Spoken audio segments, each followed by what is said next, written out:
Rakabuming Raka turut menanggapi rencana politisi Demokrat Emil Dardak yang bakal kembali maju di pemilihan Kepala Daerah Jawa Timur tahun ini.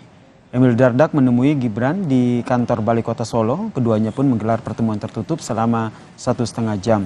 Usai pertemuan saudara, Gibran menyebut Emil adalah sosok pemimpin yang luar biasa. Meski demikian, Gibran mengaku tak berwenang mendorong pasangan calon maju di pilkada. Sementara itu, Emil Dardak mengaku sudah mengantongi rekomendasi untuk mendampingi Khofifah Indar Parawansa. Nanti tentu kita berkonsultasi dengan Mas Gibran juga mengenai kalau Bu Khofifah sudah hampir semua yang mendukung Mas Gibran dan Pak Prabowo kemarin, alhamdulillah sudah menyampaikan dukungannya kepada Bu Khofifah, dan Bu Khofifah tentu juga salah satu tentu yang beliau akan segera kalau ke Jawa Timur ketemu, nggak boleh dekat, tentu dengan Bu Khofifah juga. Artinya nanti tetap berdampingan dengan Mas Emil lagi pada? Ya, ini yang sedang kami bahas. Saya sudah menerima rekomendasi untuk mendampingi Bu Khofifah. Luar biasa sekali memimpin sebuah kota dari usia berapa ya? Usia 30 tahun atau di bawah 30 ya itu. Sekarang jadi wagub, ketua Demokrat, jadi luar biasa sekali.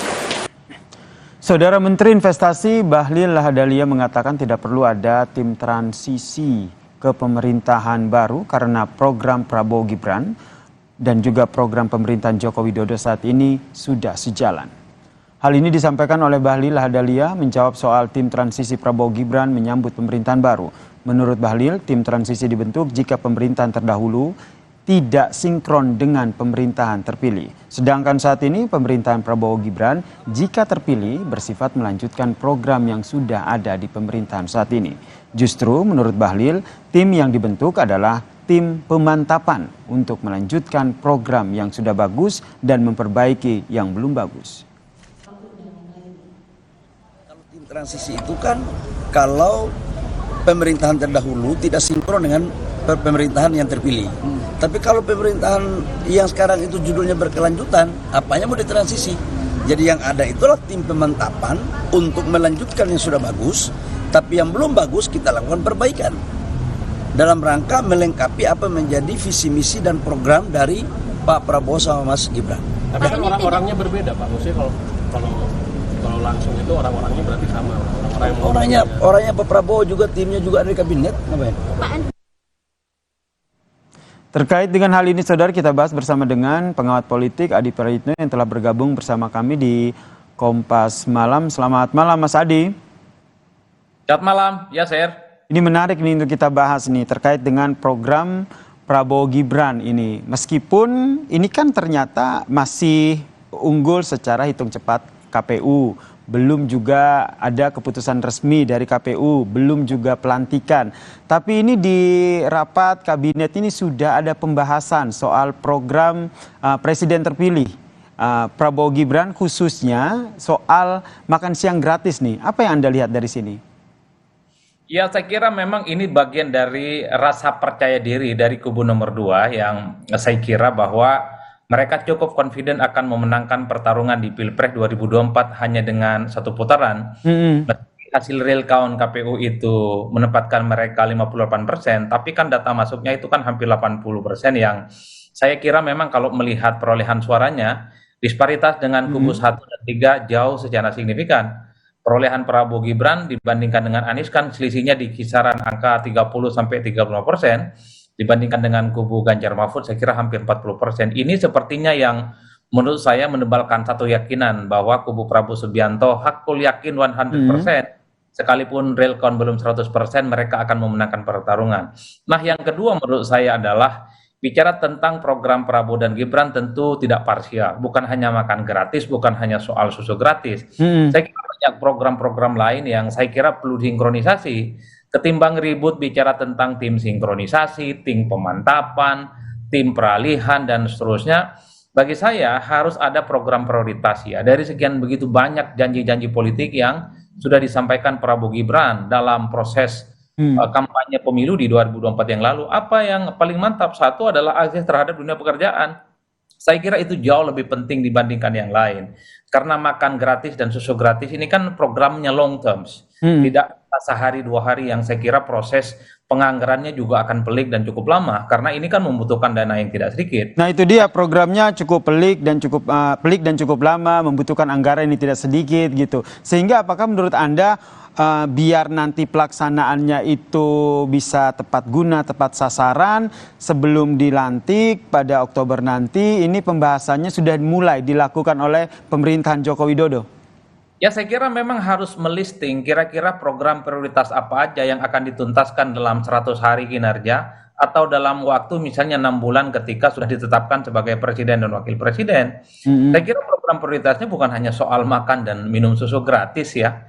Misalnya tentang akses terhadap dunia pekerjaan itu kan selama ini yang dikeluhkan oleh rakyat. Yang paling penting juga adalah bagaimana menstabilkan harga-harga. Sampai hari ini kan harga fluktuatif.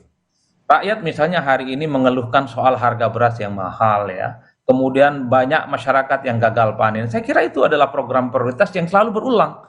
Yang menjadi persoalan-persoalan yang dihadapi oleh rakyat yang saya kira tidak bisa disepelekan, Mas.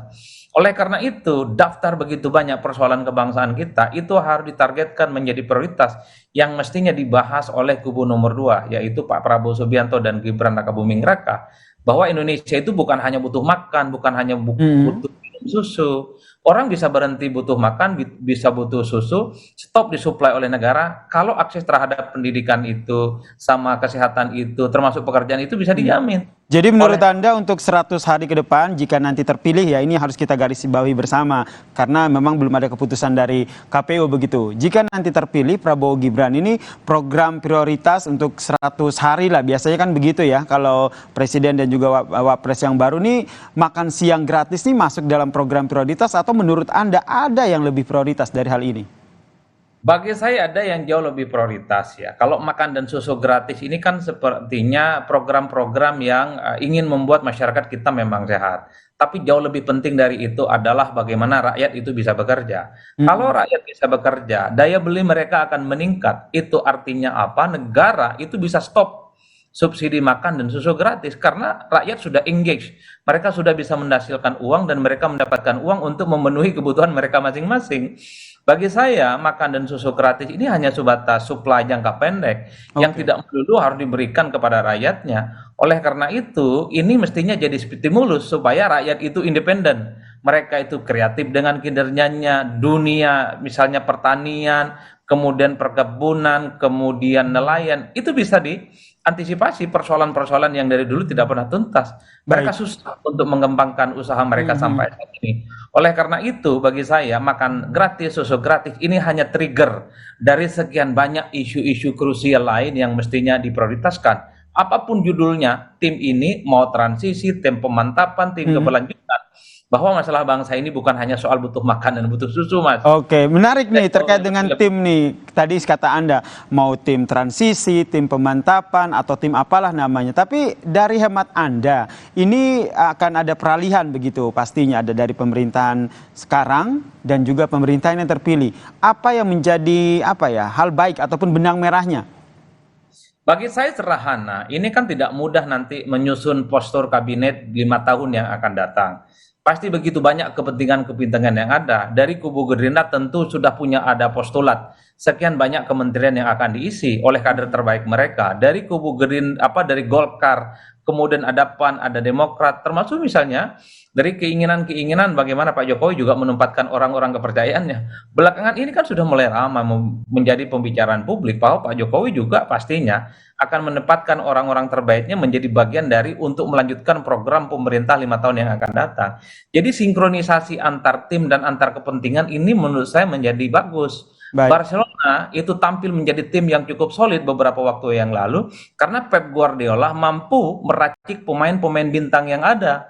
Tapi kalau pelatih, seorang presiden dan wakil presiden tidak mampu meracik resource dan SDM menteri-menteri yang bagus ini, dia akan kembali, menurut saya tidak akan mantap perjalanan ke depan. Menteri ini bisa masing-masing salah koordinasi sehingga program-program prioritas itu tidak mantap. Oleh karena itu bagi saya harus bisa dipastikan kepentingan presiden, kepentingan Pak Prabowo dan Gibran, kepentingan Gerindra dan partai-partai pengusung yang lain itu sama. Jangan sampai persoalan kepentingan ini justru membuat persoalan-persoalan progresivitas itu tidak tuntas. Inilah Baik. pentingnya tim transisi. Ini yang penting kita jaga bersama ya, karena menarik untuk disimak nih, karena kalau kita lihat ini kan koalisi pendukung Prabowo Gibran ini kan koalisi yang cukup gemuk, sehingga bagi-bagi kuenya ini juga menarik nih untuk kita simak bersama ke depannya seperti apa. Terima kasih pengamat politik Mas Adi Praditya telah berbagi informasi bersama kami di Kompas Malam. Salam sehat Mas Adi. Sama-sama Mas.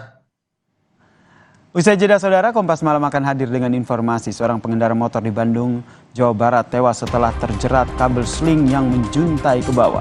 Polisi pun mulai mencari pemilik kabel seling ini.